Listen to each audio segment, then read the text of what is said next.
Shalom,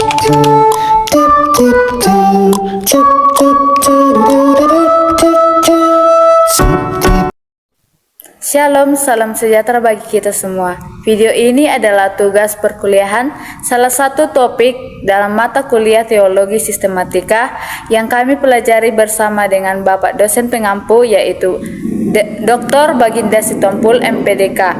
Untuk itu, saya atas nama Jessica Sialoho dengan NIM 01011042 dengan prodi Pendidikan Agama Kristen, mahasiswa IAKN Tarutung akan mempresentasikan topik tentang Kristologi. Kristologi adalah cabang teologi sistematika yang mempelajari pribadi dan karya Yesus Kristus. Dalam tradisi iman Kristen, Kristologi menjadi pusat teologi karena seluruh rencana keselamatan Allah berpuncak pada pribadi dan karya Kristus.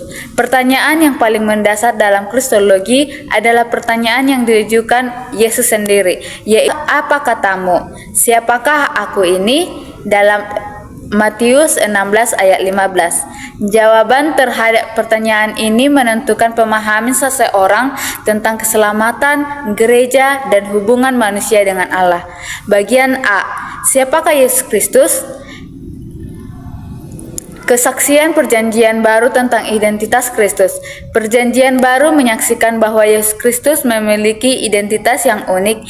Ia sepenuhnya manusia dan sekaligus Allah sebagai manusia sejati. Sebagai manusia sejati, Alkitab menegaskan kemanusiaan Yesus secara nyata, yaitu yang pertama, ia lahir dari seorang perempuan, tertulis dalam Galatia 4 ayat 4. Yang kedua, ia bertumbuh secara manusiawi, tertulis dalam Lukas 2 ayat 52. Dan yang bagian ketiga, ia mengalami lapar, Matius 4 ayat 2. Yang keempat, ia merasa letih, Yohanes 4 ayat 6. Dan yang kelima, ia mengalami penderitaan dan kematian, Ibrani 2 ayat 14. Kemanusiaan Kristus sangat penting karena keselamatan manusia hanya mungkin jika Sang Penebus benar-benar mengambil natur manusia.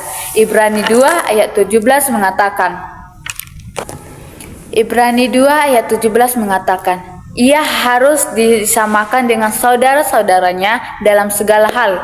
Ini menunjukkan bahwa Yesus sungguh-sungguh masuk dalam realitas eksistensi manusia. Yang B, Yesus sebagai Allah sejati. Selain sebagai manusia, Perjanjian Baru juga menegaskan keilahian Kristus. Beberapa teks utama, yang pertama Yohanes 1 ayat 1, pada mulanya adalah firman. Firman itu bersama-sama dengan Allah, dan firman itu adalah Allah. Yohanes 20 ayat 28, Thomas menyebutkan Yesus, ya Tuhanku dan Allahku. Kolose 2 ayat 9, sebab dalam dialah berdiam secara jasmania seluruh kepenuhan kealahan. Dengan demikian, Yesus bukan hanya seorang nabi atau guru, tetapi Allah yang menjelma menjadi manusia. Yang C, gelar-gelar kristologis. Dalam Perjanjian Baru, identitas Kristus dijelaskan melalui beberapa gelar teologis. Yang pertama, Mesias atau Kristus berarti yang diurapi. Yang kedua, anak Allah, menunjukkan relasi unik dengan Bapa. Dan yang ketiga, anak manusia, menunjukkan pada figur ekskatologis dalam Daniel 7. Yang keempat, Tuhan atau Krios, gelar yang dalam Septuaginta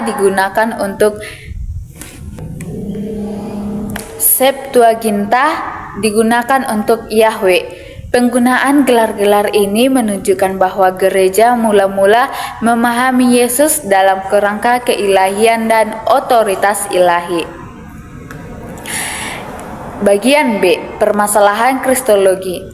Dalam sejarah gereja, pemahaman tentang Kristus tidak selalu berjalan tanpa konflik. Banyak perdebatan teologis muncul terkait bagaimana pemahaman hubungan antara keilahian dan kemanusiaan Kristus. Beberapa problem utama dalam Kristologi antara lain. Yang pertama, bagaimana Allah bisa menjadi manusia? Ini adalah paradoks teologis terbesar dalam kekristenan. Allah yang transenden dan kekal masuk ke dalam sejarah manusia yang terbatas. Tertulis dalam Yohanes 1 ayat 14 mengatakan, firman itu telah menjadi manusia dan diam di antara kita. Pertanyaan teologisnya, apakah keilahian Kristus berubah ketika ia menjadi manusia? Yang kedua, apakah kemanusiaannya nyata atau hanya tampak? Bagian 2. Hubungan antara dua natur Kristus. Pertanyaan lain yang muncul, apakah Yesus memiliki dua natur? Apakah natur manusianya tercampur dengan natur ilahi?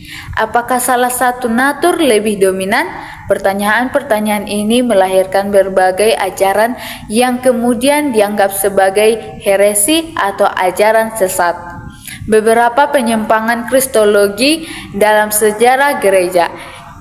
Yang pertama, Desentisme.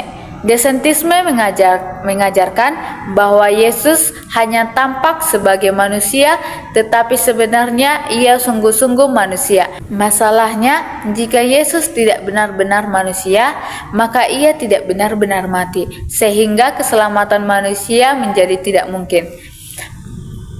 Yang kedua, Arianisme. Ajaran ini menyatakan bahwa Yesus bukan Allah sejati, melainkan makhluk ciptaan yang tertinggi. Pandangan ini ditolak oleh gereja dalam Konsili Nisea 325 Masehi.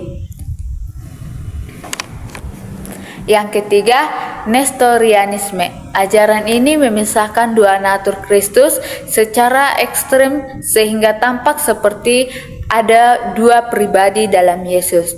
Yang keempat,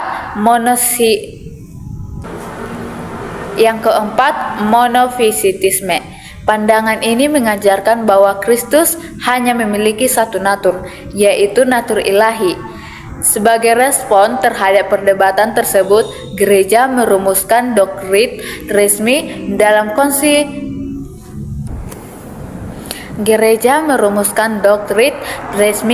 Konsili Kalsedon 451 Masehi yang menjadi dasar kristologi ortodoks.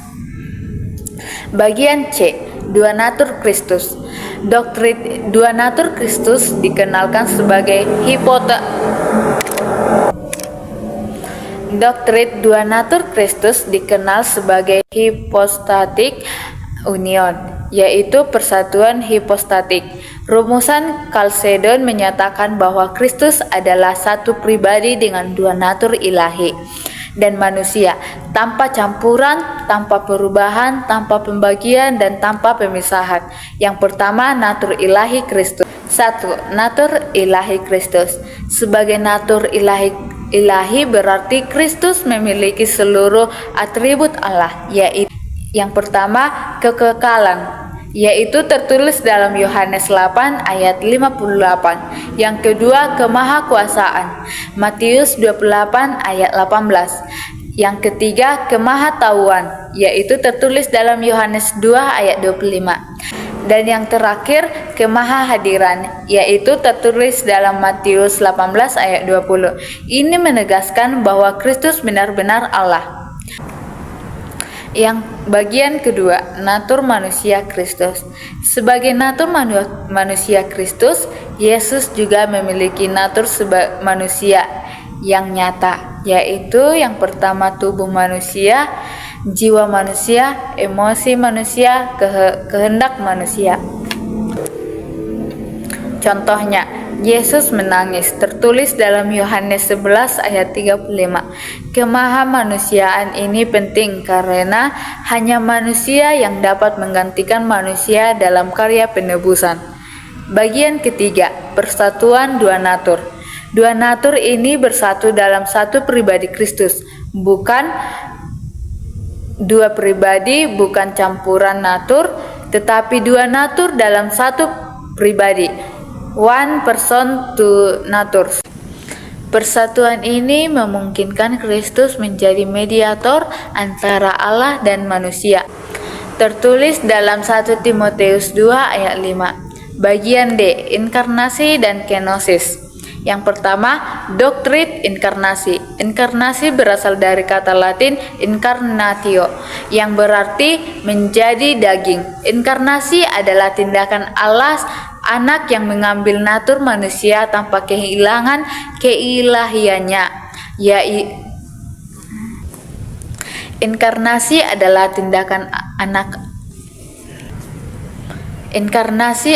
tindakan Allah Anak yang mengambil natur manusia tanpa kehilangan keilahiannya. Ayat utamanya yaitu Yohanes 1 ayat 14.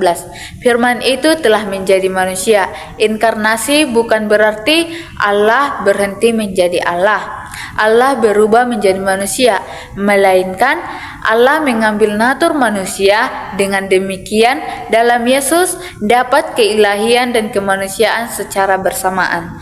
Bagian 2. Tujuan inkarnasi. Beberapa tujuan inkarnasi menurut Alkitab menyatakan Allah kepada manusia. Tertulis dalam Yohanes 1 ayat 18. Anak tunggal Allah, dialah yang menyatakannya, menyelamatkan manusia dari dosa. 1 Timotius 1 ayat 15. Kristus Yesus datang ke dunia untuk menyelamatkan orang berdosa. Bagian C. Mengalahkan kuasa iblis. Ibrani 2 ayat 14. Supaya oleh kematiannya ia memusnahkan dia yang berkuasa atas maut, menjadi iman besar yang berempati. Ibrani 4 ayat 15. Ia telah dicobai sama seperti kita. Bagian ketiga, doktrin kenosis. Konsep kenosis berasal dari kata Yunani keno, yang berarti mengosongkan diri. Dasarnya terdapat dalam Filipi 2 ayat 6-7.